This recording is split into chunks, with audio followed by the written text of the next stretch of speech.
Was there a lot of Americans in Syria back then that you re-met? There was the American, they called the AWD, the American Women of Damascus. Yes, they had a group that met in usually it met in different places, but often in the house of the ambassador. Yeah, we were a good number. They accepted people who either they had a child studying in America or they spoke English, or it was a pretty forgiving group. No, they were not all Americans. There were a lot of non-Americans, but there were a lot of Americans too. Yeah, we were about probably 50, 60 people, women. Of those people, are any of them still here today? The ones that are left are two. There's Sally Abani, who plays Scrabble with me, and there is Birgitta, who is Swedish, but she was a member, and Birgitta, who also plays Scrabble with me. And there's another friend, Carol Jukadar, who is a medical doctor, and she is still here, and she's my dear friend. So we're four Americans left. Three. One is Swedish. Yes, three Americans. Out of all that big group. Because every now and then, it's like somebody will write an article and be like, the last American in Damascus. Yeah, there was a man who claimed to be the last American in Damascus. He came around, I would say, early 70s. I came 1960. He came early 70s, and he is out of the country. He has children in Saudi Arabia, I think. He travels. Mm-hmm. He has not really been here anywhere near the length of time I have been. And the funny thing is, I met him. That was the last trip Mona had before we found out she had heart trouble. Oh. And we met him in the ecological garden in the old city. And he's a nice guy, but he wanted to keep the friendship up, and every now and then he puts something in Facebook, or I don't know, when I see him, I just remember the last time I saw you, I had my daughter and I don't have her anymore. So, anyway. I was going to ask you something. Ask anything. There was something specific. So you were here during a war in the 1960s? I was here, yes. That's a story. In '67, I had an airline ticket for the 6th of June, I think it was. That's the day it started. I was going to go back with my 3 children, and the war started, so of course there was no traveling. And I think the 28th of June, they finally said there was going to be flights from Beirut. So we went by taxi to Beirut and went then. But I was here during that, the 7-day war, the so-called 7-day war. We had a little girl whose family lived in Quneitra, and she was crying her eyes out. The Israelis are going to kill my family. And we said, they won't stay, they'll leave. And my poor old grandma can't walk. And sure enough, poor old grandma was left behind. 1 month later, some members of the family were allowed to go back and get poor old grandma. But yeah, and we stayed friends with that girl, and now we're friends with her and her daughter and her children, and anyway, and they lost their home forever in Quneitra, and their animals and their farm and everything. Is that the only war you've been through here in Syria? What? Is that the only war you've been through here in Syria? No, then there was the 73 war, which was more shocking in a way, because the day that they bombed Damascus, and I was on the roof with a neighbor who had an American wife and his son, little boy, and his wife was at work. And the MiGs flew over us. And then we heard, because, what is it? Sound is not as fast as sight. So first we saw the planes, and then we heard these explosions. And I thought, my God, Hamid was at work, and I didn't know where the bombs had dropped or anything. And my neighbor, his wife was also at work, and he ran down, grabbed his son and ran down, and I ran after him and fell, had a great big bruise on my side, and ran down and called Mohammed, and he said he had been having a meeting with the ambassador of China when the bombs fell, and he said it's not on his ministry. Where it was very close to my man who was on the roof with me, next to his wife's place of work, which was the UN. And she said she saw people all covered in blood coming out of buses and cars and made their way to their office. And it was terrible. And then the worst. My husband came home and he said, you know, they bombed the Barak family. They're bombed their building and they're all killed. And I said, no. She was my dear friend, and she was Welsh.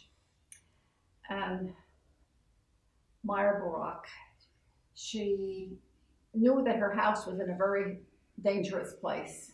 So she was staying with another English friend. There was several English friends all staying there together.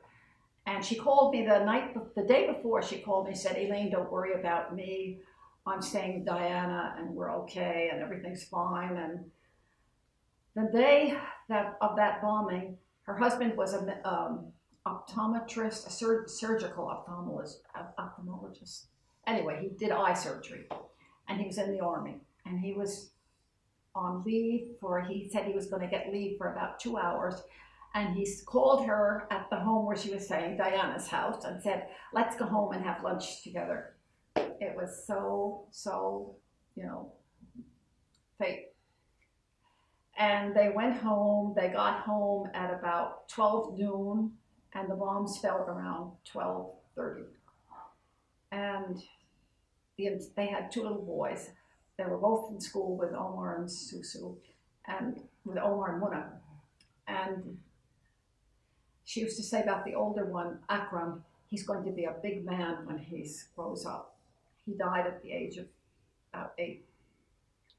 And the other one was about 5, 6.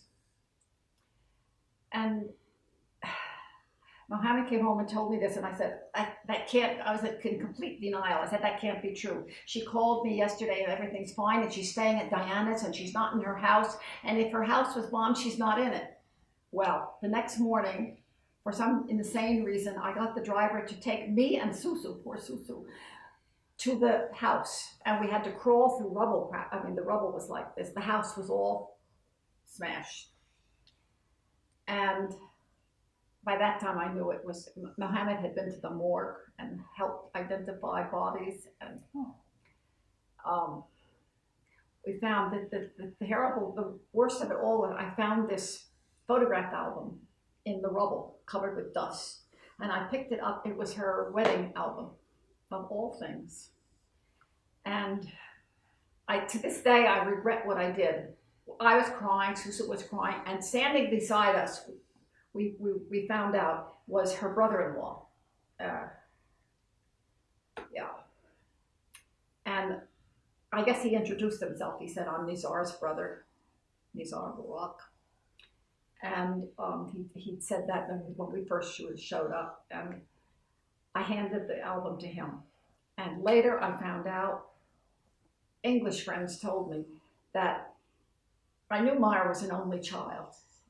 And those were her parents' only grandchildren. And they said nothing at all was ever sent to her parents as a memento, nothing. I could have kept that album and sent it myself. I don't know what they did, whether threw it away, burned it up, I don't know, but it was heartbreaking. The whole story was heartbreaking. That threw me for a loop for years. Even now, when I think, they had a funeral service for her in a Protestant church in the old city, which was very touching. And Mohammed had the people with the big machinery who pull the buildings apart and find bodies. It took 11 days to find Myra. They only could know her from her wedding ring. And he made them continue. They were going to stop and he said, no, you have to keep on until you find her. And he was a minister then, so he could insist on it. And then they asked her family, should we send the bodies back to you? And they said, no, they all died together, bury them together. They're buried in Aleppo. He was from Aleppo. What God knows what happened to that cemetery in the latest war. But that was, and she was beautiful. She was, you know, one of these incredible blonde, blue-eyed, very blonde, very natural blonde, lovely, lovely, lovely, lovely face and figure and everything. She was as sweet as she was beautiful. It was a very sad story. Anyway, so I lived through that terrible war. That was the worst of it for us. Well, look, maybe we should switch to something happier. Tell me about how you met Jiddo. It's a nicer story. Yeah. Okay. I had a Russian exam that day, and I thought I better go. I never went to. All my classes started after 10 because I don't like to wake up early. But it takes an hour and a half from my house to the university by bus and subway. So anyway, I think that exam was even going to be at 11. But I was in the university by 8 o'clock that morning, and it was December 15th, and those few little drops of snow falling. And I walked into this big study room, and I usually sat over by the window overlooking Washington Square Park. And I saw there was somebody sitting in my place, but there was this empty seat next to it. So I dumped my books down, and I hear this very polite, gentlemanly voice saying, "Mademoiselle, can I hang your coat?" I couldn't believe it. I said, "My God, they're getting really polite these days." And they had a coat rack there, and he took my coat, helped me off with my coat, and hung it up. And I sat down and I opened my book, but I could feel he was staring at me. And then I looked up and he said, have you seen film Bandura? I said, what? Have you seen film Bandura? I said, no. Why? He said, you look just like Ava Gardner in that film. And I thought, oh my God, this is really too much for the world. So anyway, that started, I guess I next asked, where are you from? And you could tell in a minute. He was dressed not like others. He had a suit jacket on. And he was more formally dressed than all the rest of the students, everybody with their jeans and shirts and whatnot. And he was so polite. And I don't know, we talked about everything. We talked about cats, among other things. I found out he loved cats. He had a cat that used to wait for him when he came home from school. And he said he didn't drink. Muslims don't drink. And I thought, oh, yippee. With my alcoholic father. Sorry if I put that in, you can take it out. No. And pretty soon I realized I had missed the exam, and we had lunch together. And then he said, when can I see you next? Give me your phone number, and could we go to the movies tonight? I said, no, weekend. I said, you have to meet my family first. And so he did. That Saturday, that's a story too. I lived in Palisades, New York. There's a Palisades Park, New Jersey, 20 miles south of us, and which is much more famous. And I told him, you go to the 167th bus station, and you get a number 9 bus to Palisades. He got on a bus to Palisades Park, and it was a Saturday. And I told my sisters, this charming foreigner is going to come, and we spent the whole day making Christmas cookies, camels, and mostly camels and stars, and crescent moons. And about an hour passed, and I said, oh, he stood you up, he's not coming. And then he phoned, and I said, where are you? He said, I'm in the bus stop in Palisades Park, New Jersey. I said, oh no. I said, if you really want to come, you have to go all the way back to New York City, Manhattan, and take bus number 9. By God, he did it.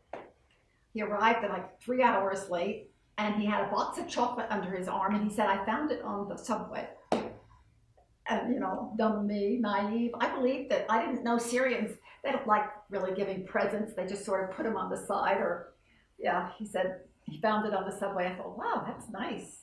And we sent him home. We lied to him too. We sent him home. We said we made these camels just specially for you. We made them every year.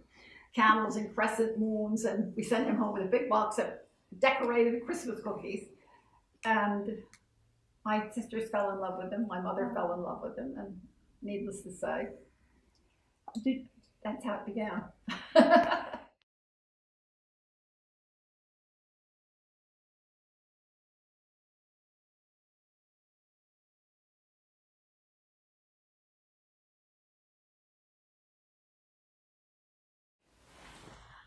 Yeah. How has it been first, like with losing friends and family, like leaving? It was hard. Before the war, some of the parties we had, which you remember, of course, we would have in the summertime. We'd have like a picnic outside in the garden, and there would be 30 family members or so. Unbelievable, really. My married grandchildren and my married children and Drochet, remember Drochet, how nice that was. Yeah. When the first, let me think, who left first? You people, well, you got married and left. And when did your mother leave? Before that or no? After. And my daughter got a job teaching in Jordan. She left. My son, who was in Jordan for a while, then he went to England and got a job there. And my grandchildren are scattered from, oh my God, they're Saudi Arabia, Italy,